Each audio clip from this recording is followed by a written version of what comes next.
electronics section of Walmart. If you've ever been in one, you probably know that they sell a lot of Vizio TVs here. What you probably don't know is that Vizio is an American company. It's actually a really small American company. It's 400 employees, about half of whom work in the call center. But with Walmart's help, they've become the #1 TV manufacturer in the United States. Now that small team is taking the experience and strategy it's learned here, and it's moving to the PC aisle. You know, people look at the PC industry and they go, you guys are crazy, right? We have analysts that'll say you're crazy. That's a huge market, granted, but it's packed with large elephants, right? Companies that have been in the industry for a long time, they have 20, 30% market share. How are you going to unseat them? They've got teams of 50,000 employees. You just can't do that. You can't enter a mature, stagnant market and hope to capture a lot of market share. And the easy answer to that is that's exactly what the TV industry was 8 years ago. For anybody who's thinking of starting a company, don't avoid the mature markets. Sometimes those are the easiest ones to go disrupt because everyone's asleep.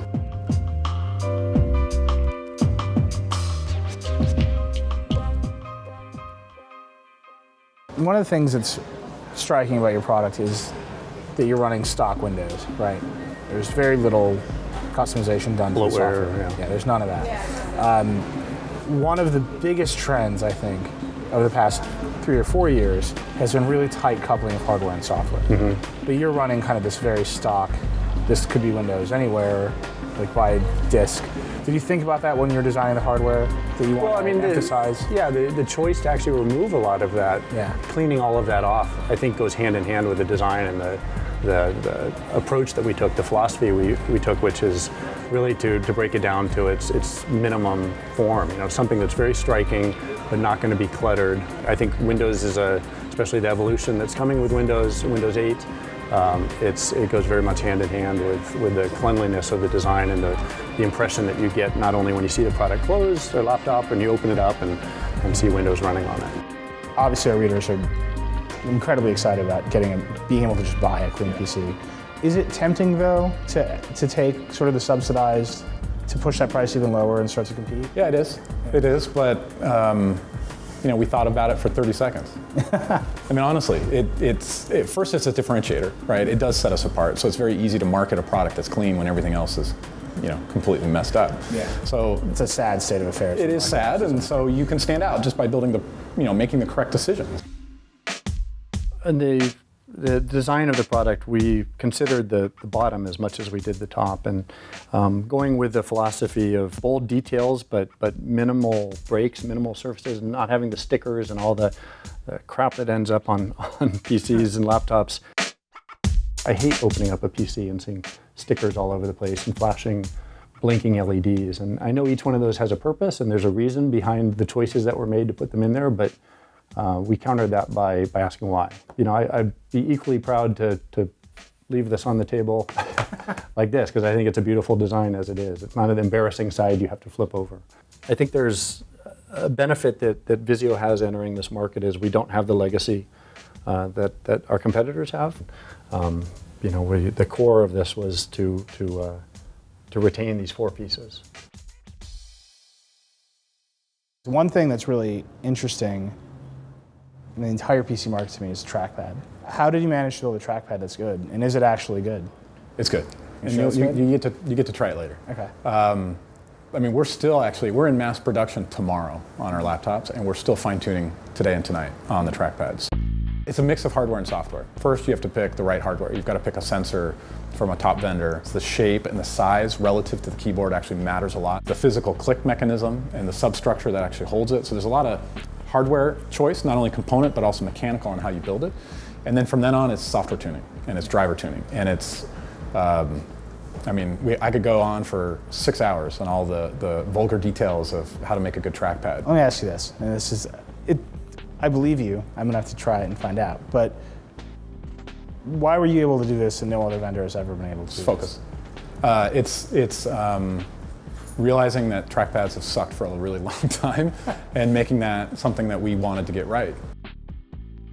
So here's the AllinOne. A lot kind of going on here. Talk to me about the hinge. This whole hinge is mounted to the subframe inside the LCD that the back cover goes over. So all of the mechanical hard connection points are happening inside here. Aren't all desktops dropping? Not all-in-ones. All-in-ones are growing. All-in-ones are growing? Absolutely. So all-in-ones are growing. I think the design Compared to the helps. rate of laptops? Yes, absolutely. It's the fastest growing form factor in PCs, by far. So, and I think that's, you know, people are getting enough horsepower of an all-in-one. It's easy, it's beautiful. I don't have a big, you know, 4-liter box under my desk. Do you think that's because people have tablets? I don't know. I don't know if that's... Because, I mean, that goes right back to the center of the digital hub. Is I've got this consumption device, I'm walking all over with it. I've got to put all my stuff somewhere. Yeah, I think it's, I don't know. It's a good question. I don't know exactly why. But it's growing, and the interest in it's growing, I think, you know, very, very high. And again, I think this will be one of the top performing all-in-ones in the world when we launch it. How are you going to sell these guys? Are you going to Walmart? Yep, same thing. So same deal. Yeah, it's you know, if you're watching what Walmart's doing, go into a top Walmart recently, and you will see them transforming their electronics section into something that honestly competes with Best Buy. And they're ratcheting up what they're bringing in. They're ratcheting up the quality of the retail experience there, and so that matches us perfect. Most PCs are still sold through kind of traditional retail. And you know, we hope to bring this premium product to the mass market, right? And that's what we do. We don't, you know, it's very easy for us to actually sell this at $2,000 and we would do fine. That's not interesting to us. What we like to do is create great technology and sell boatloads of it to every American, every consumer that wants it. Being a small American company actually has its advantages and disadvantages, right? And we tend to focus on the advantages and actually leverage them as best we can. The disadvantage is we only have so many resources and we can only do so many things. What that makes us do, though, it makes us focus. It makes us focus on the products that we think are right and get those done and get those done well. Because I'm not going to build, you know, 100 different products in different categories. We just can't do that. We have to get into a category, win it, and then move on to the next one and be very deliberate about what we do. So that's actually, I think that's actually the good side of having to have focus and being small. But I think the other advantage is we're extremely fast.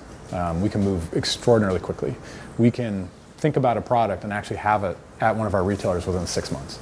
And I mean, you know, conception, design, electrical engineering, software engineering, EVT, PVT, full design verification, QA, shipping, and actually have it sit on a retail shelf within 6 months.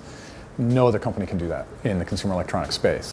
There's kind of a lot made in my part of the tech industry, the kind of the new company, where you can't be a hardware startup. Right? You can't just start making new hardware, it's impossible. You guys seem to be defying that trend. Yeah. What would you say to somebody who wants to do a hardware startup? Do it. If that's where your passion is, and that's where you think you can make a difference, do it. There's no reason. You know, again, we entered an extremely mature industry 10 years ago, TVs. It was stagnant, dead. We came in and really disrupted it. In a lot of ways, hardware is actually a physical instantiation of software. And that's kind of what's happening nowadays, right? I mean, we're shipping a tablet, and great, there is a tablet, and it's great hardware and everything, but that's really a physical instantiation of Android, right? So you can't decouple the two totally. And if you're a product guy, if you're somebody who just loves products, and you think you can innovate in hardware, do it. There's no reason you can't do it, especially now, the way that technology's done, the way that you can leverage partner companies, and the amount of talent that's out there, there's no reason not to do it.